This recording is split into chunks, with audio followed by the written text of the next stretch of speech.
Welcome, friends. On 16th January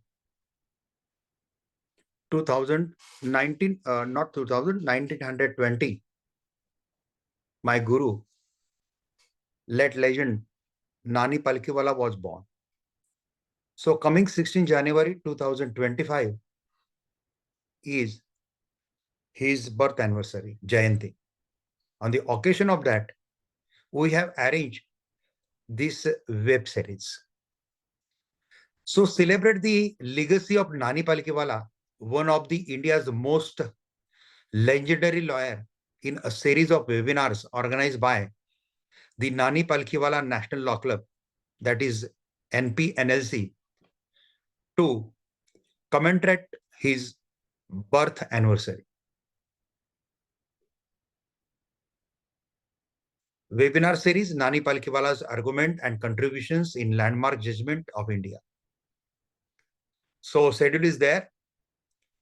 So today is our first part. So we will discuss all his important cases in which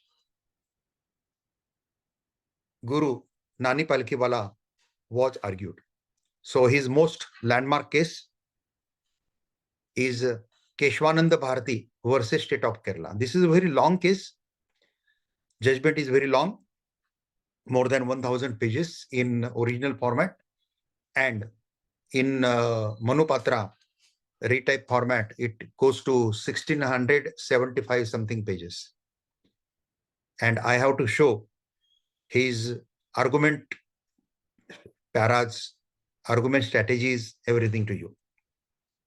So this program we will going to see today, that is 28th December 2024.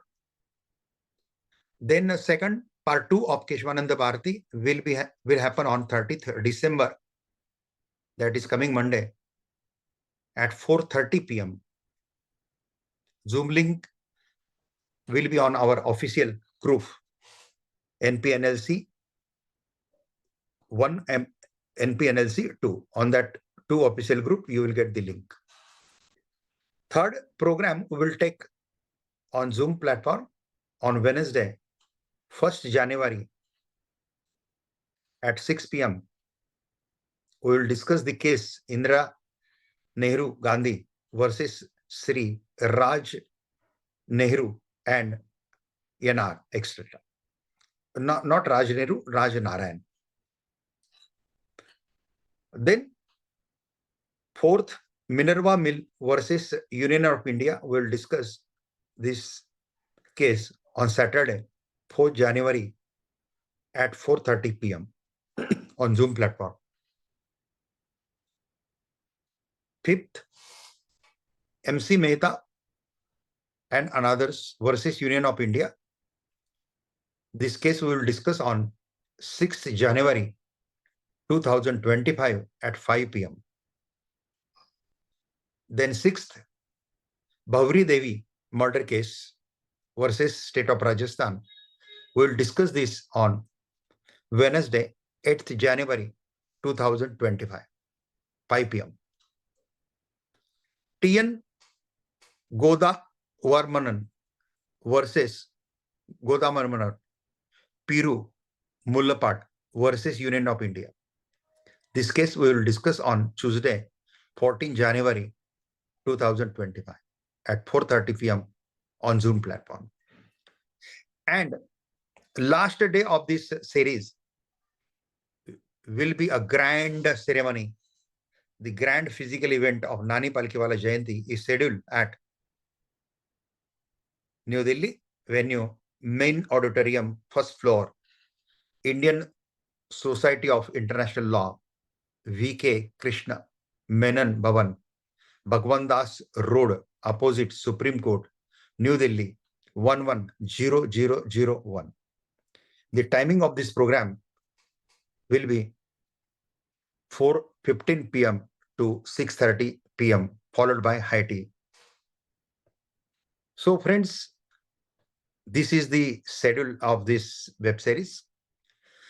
You can call this as a top to recite the arguments, strategies of Nani Palkhivala, to speak on these legendary judgments is not a simple task. Those who are attending this webinar today, who will last till the last moment, till the end of this program, I will call, you are doing well top, legal top. This is a legal top for us. This is not entertaining program. This is a inspiral to our internal spirit. So our legal spirit, we have to inspire that. So friends, what exactly the contribution of Nani Palkhivala in most significant case, that is Kesavananda Bharati, which we are discussing today and the day after tomorrow on 13th also. So Nani Palkhivala was a prominent Indian lawyer and constitutional expert who plays a significant role in the landmark Kesavananda Bharati case 1973. This case is known for establishing a basic structure doctrine in Indian constitutional law. Here are the key contributions of Nani Palkhivala in this case. First, lead counsel. Palkhivala served as the lead counsel for the Kesavananda Bharati, that is the petitioner, representing him in the Supreme Court. 2. Articulation of basic structure doctrine. He convincingly argued that while Parliament has wide power to amend the Constitution, it cannot alter the basic structure or essential features of the Constitution. Third, emphasis on fundamental rights. Palkhivala highlighted the importance of fundamental rights and the need to protect them from excessive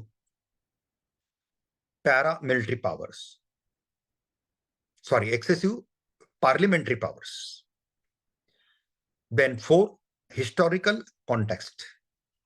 He provided a historical context of the Constitution, elucidating the framers' intent and the significance of the fundamental right entrenched in it. Legal precedents. 5th number point. Palkhivala referred to various legal precedents and comparative constitutional law to substitute his argument regarding the basic structure of the Constitution. Persuasive oratory. His eloquent and persuasive oratory significantly influenced the judges, helping them grasp the implications and unrestricted amendments. 7, influencing judges. Palkhivala was skilled in a legal reasoning. Legal reasoning is very important, friends. Understanding the law and understanding the background of that law with proper reasoning power, it will develop our skill of legal reasoning. So Palkhivala was skilled in a legal reasoning which effectively influenced the majority of the judges in the Supreme Court in formulating the doctrine. 9, upholding democracy and rule of law. His argument underscored the importance of democracy and the rule of law, positioning that the basic structure must be upheld to ensure justice and order in society. 9, legacy of the case. The outcome of the case influenced by the Palkhivala's argument led to establishment of the basic structure doctrine, which has since become a cornerstone of Indian constitutional jurisprudence, ensuring that certain fundamental aspects of the Constitution cannot be altered by amendments. And last, 10, public interest. Palkhivala's involvement in this case also highlighted his concern for public interest and the protection of rights. Thus, cementing his reputation as a champion of constitutional law in India. These contributions by Nani Palkhivala were instrumental in shaping the legal landscape of India with respect to constitutional amendments and the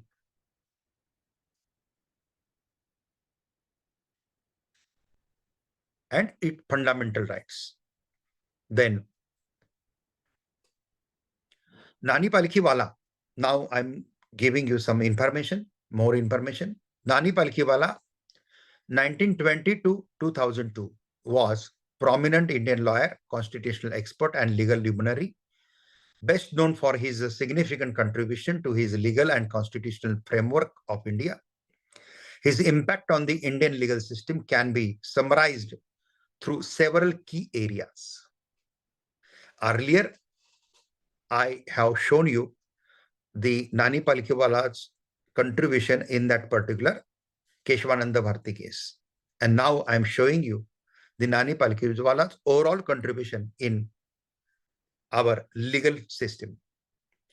So first, constitutional law expertise. Palkhivala was renowned for his expertise in constitutional law.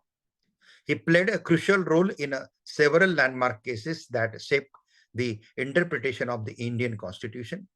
He argued cases before the Supreme Court, particularly those dealing with fundamental rights and the relationship between the judiciary and the executive. 2. Public interest litigation, PIL. He was one of the early proponents of public interest litigation in India, which allows individuals to file petitions in the interest of the public, thereby expanding access to justice. His advocacy for the right of the marginalized and underprivileged had a profound impact on how judicial process evolved in India.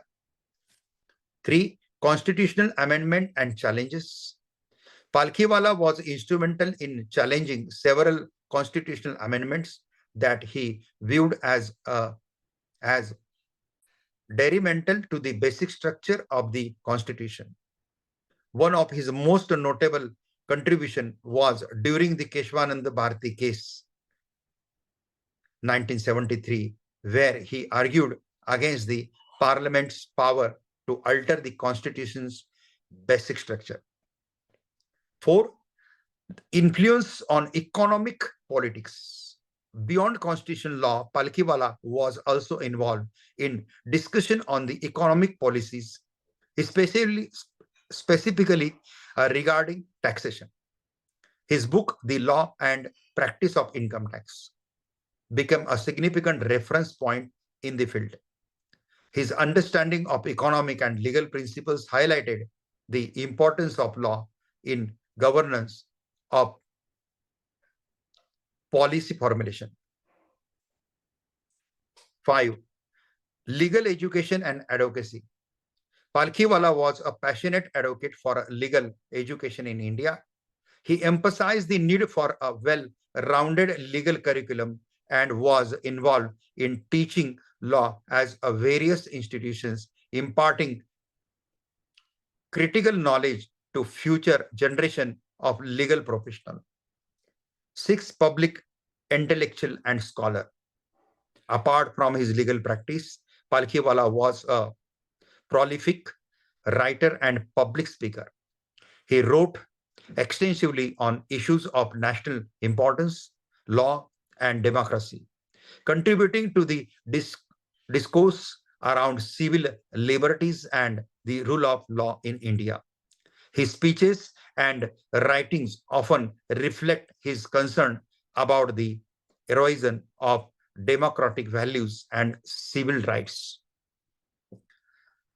7. Recognition and legacy. Palkhivala received numerous accolades for his contribution to law and society, including the Padma Vibhushan, India's second highest civilian award. His legacy continues to influence legal practitioners, scholars, and activists in India. Overall, Nani Palkhivala remains a towering figure in Indian legal landscape, credited with defending the constitution and advocating for the civil right and justice throughout his career. His work served as an enduring inspiration for lawyer and legal reformer in India and beyond. Now, friends, we are going to start now our first part, that is Kesavananda Bharati case. Let me tell you some basic background of this case first, then I will go to judgment.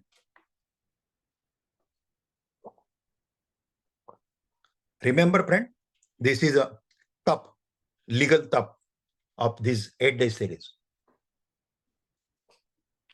Attend it seriously. You will get benefited as a tap saptaha, tap.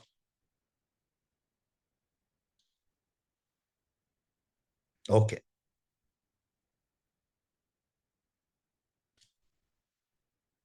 So, the origin of Kesavananda Bharati case can be traced back to the land reform that were introduced in the Indian state of Kerala in 1950s and 1960s. These reforms were aimed at redistributing the land from large landowners to the landless and the poor. So larger landlords have more land and poor don't have that land. So distributing the larger landowners' land to the landless poor people. So this was the movement in 1950s and 1960s. In 1963, the Kerala government passed the Kerala Land Reform Act, which placed a limit on the amount of the land that a person could hold. The act provided for the acquisition of excess land from landowner and its distribution to the landless and the poor. Sri Kesavananda Bharati, we North Indian people can pronounce as Sri Kesavananda Bharati, but South Indian people are pronouncing it not Sri, they are pronouncing the Sri. Kesavananda Bharati.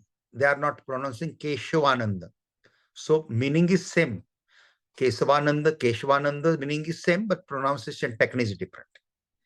I am Maharashtrian and living in Delhi now, so I am pronouncing like Sri Kesavananda Bharati, was the head of pontiff of the Endir Mutt, a Hindu religion institution in Kerala, India.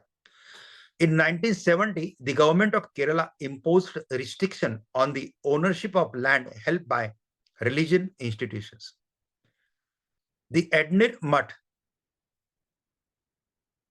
headed by Sri Kesavananda Bharati, challenged the constitutionality of the act in the Kerala High Court. The case eventually reached the Supreme Court, which ruled in favor of the state government.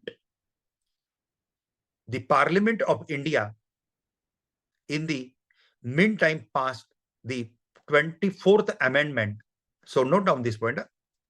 The Parliament of India in the meantime passed the 24th Amendment to the Constitution, which sought to curtail the power of the judiciary and limit the scope of judicial review. This is very, very bad thing, friends. But due to this case, that will not happen. The 25th and 29th Amendment were also passed, which sought to limit the fundamental rights of citizens and give Parliament the power to amend any part of the Constitution. The Kesavananda Bharati filed a petition challenging the validity of these amendments, arguing that they violated the basic structure of the Constitution.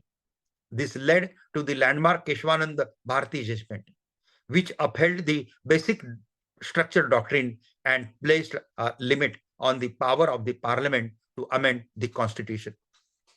The case became one of the most important cases in Indian constitutional history. The Kesavananda Bharati is remembered as a key figure in the fight to uphold the principles of democracy and the rule of law in India. The Kesavananda Bharati judgment delivered on 24th April 1973 is a landmark judgment of the Supreme Court of India.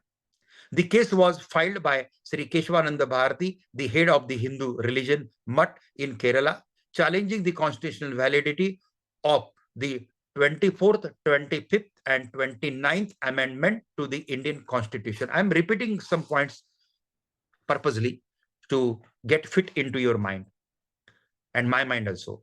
We shout, this is tough for me also, because I have to organize that 16 January event. Okay, so before that, we should do some tapa. So this is a tapa for all of us, legal fraternity of India, legal law, maybe law student, maybe a advocate, maybe a legal advisor, maybe judges, maybe a law school, law professors.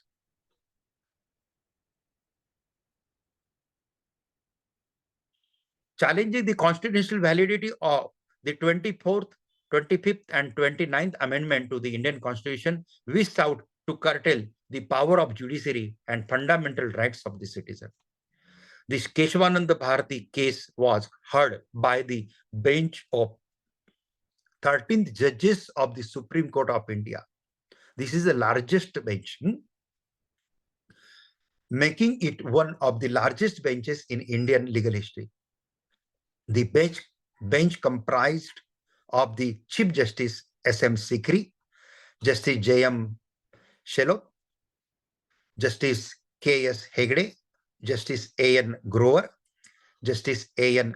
Ray, Justice P. Jagmohan Reddy, Justice D.G. Palekar, Justice H.R. Khanna, Justice K.K. Matthew, Justice M.H. Beg, Justice S.N.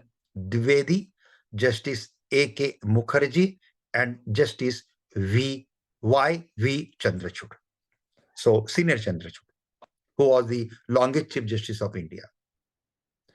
Recently retired Chief Justice D.Y. Chandrachud is a different personality, but his father, this Justice Yashwant V. Chandrachud, Y.V. Chandrachud. D.Y. Chandrachud had also done very well in his tenure in a Supreme Court as well as previous in High Courts also. The bench was set up to hear the case as it involves important constitutional question regarding the power of the Parliament to amend the Constitution. The bench took 6 months to hear the argument and deliver the final judgment. The Supreme Court, in the historic 7-6 majority decision, propounded the basic structure and doctrine of the Constitution, which hold that certain fundamental features of the Constitution, such as democracy, secularism, federalism, and the rule of law, cannot be amended by Parliament. The court also held the power of the judicial review is an integral part of the basic structure of the Constitution and cannot be taken away by Parliament through constitutional amendment. The significance of the Kesavananda Bharati case lies in the fact and it established the doctrine of basic structure of the Indian Constitution. The basic structure and doctrine hold that the certain fundamental features of the Constitution, such as supremacy of Constitution, the rule of law, and the independence of the judiciary, cannot be amended or abrogated by the Parliament through a constitutional amendment. The doctrine has served as a check on the power of the Parliament to amend the Constitution and has ensured that the Constitution remained a living document that is responsive to changing time while preserving its fundamental values and principles. The Kesavananda Bharati case has thus had far-reaching consequences for the constitutional development of India, making it one of the most significant cases in Indian constitutional law. Now, friends, I have opened now the case And now I will discuss that case. So I have already told you the name of the 13 judges. The case was decided on 24th April 1973 in writ petition 135, writ petition civil 135 of 1970.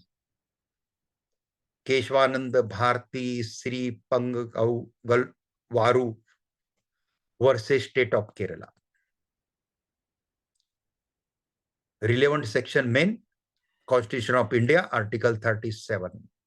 And the rules acts which discussed in this case was Article 13, Article 13(1), Article 13(2), Article 138, Article 139, Article 14, all of the Constitution of India. Article 15(3), Constitution of India, Article 16(4), Constitution of India, Article 169, Article 19, Article 19(2), Article 2, Article 20, Article 21, Article 22, Article 226, Article 245, Article 246, Article 248, Article 25, Article 26, Article 27, Article 3, Article 31, Article 31(2), Article 31(a), Article 31(a), Article 31(b), Article 31(c), Article 32(2), Article 368, Article 372(1), Article 39, Article 394, Article 4, Article 5. These articles are discussed in this case. Case referred, so many cases are referred. So studying of the judgment itself is a studying of near about 15 to 50 to 60, not 50, 50 to 60 books on law. When you will read 50 to 60 books on law, that time which knowledge you will get, same knowledge you will get by studying this case. So cases referred in this, I will utter the name of some cases. V.N. Narayan Nair versus State of Kerala, 1971. I.C. Golaknath and others versus State of Punjab, 1967. Sankari Prasad Singh Dev versus Union of India and State of Bihar, 1951. Sajjan Singh versus State of Rajasthan, 1964. A.K. Gopalan versus State of Madras, 1950. Mangal Singh and others versus Union of India, 1966. Trihuban Prakash Nair versus Union of India, 1969. Berubari Union and the exchange of enclaves reference under Article 143(1) of the Constitution. This is a reference case, 1960. Behram Khurshid Pesikak versus State of Bombay, 1954. Then reference case, the Kerala Educational Bill, 1957. Reference under Article 143(1) of the Constitution of India, 1958. The State of Travancore Cochin and others versus State of Bombay versus the Bombay Company Limited, 1952. Madhav Rao Shivaji Rao Scindia versus Union of India, 1970. Union of India versus Harbhajan Singh Dillon, 1971. Orient Paper Mills Limited versus State of Orissa, 1961. So these are so many things. I just uttered 25% only cases which discussed in this landmark judgment. But the time limit is there for our webinar. So we cannot take at a glance webinar for the sake of the attention of the audience, more than 1.5 hours. That means 1.5 hours maximum we can stress. Then friends, authorities, some authorities referred in this. NAK, some authorities, some American jurisprudence also referred here. Then Corpus Juris Secundum. Then Hulbury Laws of England, some volumes. Oxford English Dictionary. Salmon Jurisprudence, 25th edition. The National Prohibition, 65 Law edition. And other so many countries, constitutional provision also discussed in this case. Now I'm reading the case note of this case. I'm not showing this particular judgment to you because you have already that judgment. You can download it from net from Supreme Court site also. But focusing on the word and focusing on the which I'm telling you, so that is most important thing in this webinar. Basic structure constitution, section 2, 3, 6, 7, 8, 1, 6, 18, 29 and 291 of the Criminal Procedure Code, Constitution of India, section 29(1) of Indian Evidence Act and Indian Contract Act, batch of 6 writ petitions challenging validity of 24th, 25th and 29th amendments of the Constitution.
Dear participants, there is some technical issue. We are trying to resolve it. Please wait.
Sorry, guys, it seems there is some more technical issue. We are going to take some more time. So the balance part will be covered in a part 2. Sorry for inconvenience, everybody.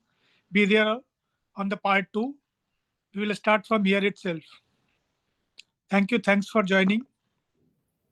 नमस्कार, मैं पूजा राय आपको advocate Jayaprakash Somani जी का थोड़ा सा परिचय करके देती हूँ। जयप्रकाश बंसीलाल सोमानी सर्वोच्च न्यायालय में अधिवक्ता हैं। 12 जूनियर के साथ वो लॉ फर्म चलाते हैं, जिसमें 5 AOR हैं।